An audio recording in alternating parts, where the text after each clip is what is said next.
In 2014, Albuquerque became the first in the world to introduce entrepreneurial mindset training at the city level to unleash human potential, empower people, and transform the way our city works. In spring 2016, that transformation extended far into our future as 12 APS students became the first youth to explore the mindset. Some of our most accomplished entrepreneurs signed on in support of the APS pilot program and our students, investing their time and experience in a better future. We've had a lot of conversation with C&M, with the city, and with myself for APS on the need to really jump on what's happening in Albuquerque with entrepreneurial mindset. Entrepreneurial mindset is key to moving Albuquerque forward. We've done 100 city employees with tremendous results. We're now getting anchor institutions to do it. So now it's time to work on workforce talent development, which is the next generation. Let's get the next generation of folks thinking entrepreneurially.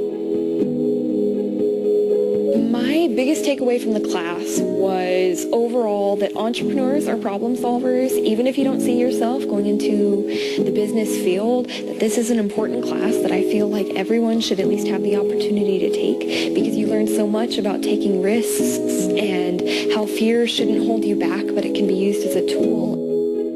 So the entrepreneurial mindset brings together the opportunity for students to really get a chance to work together to identify problems, solve those problems, and then be able to implement them in real time.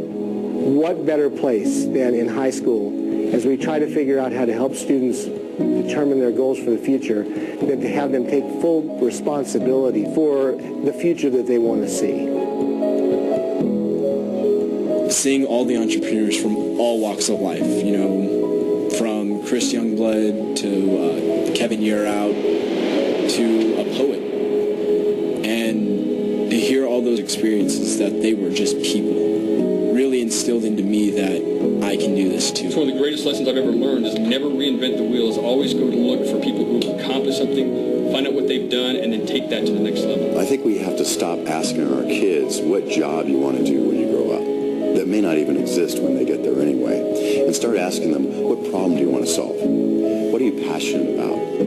What the kids did was fantastic. They took on a problem that meant something to them in this class, and they learned the reading, they learned the writing, they learned the presentation skills. If there was some math that needed to happen, they learned that. We had a kid who wrote a learning management system. He wrote the code for it. We saw so much real-life application that the lessons really do stick with you. You're not just learning from a textbook or learning from something you're reading online. It's all around you. We spend a lot of time trying to figure out how to economically develop our cities.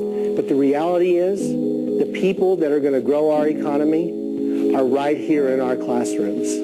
Through this 8-week class, really opened my eyes to, well, what other problems can I solve?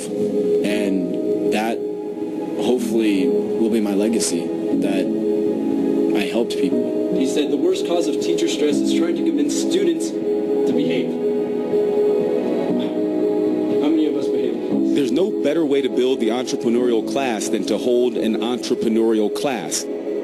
Sometimes it is just a paradigm shift, not ESP.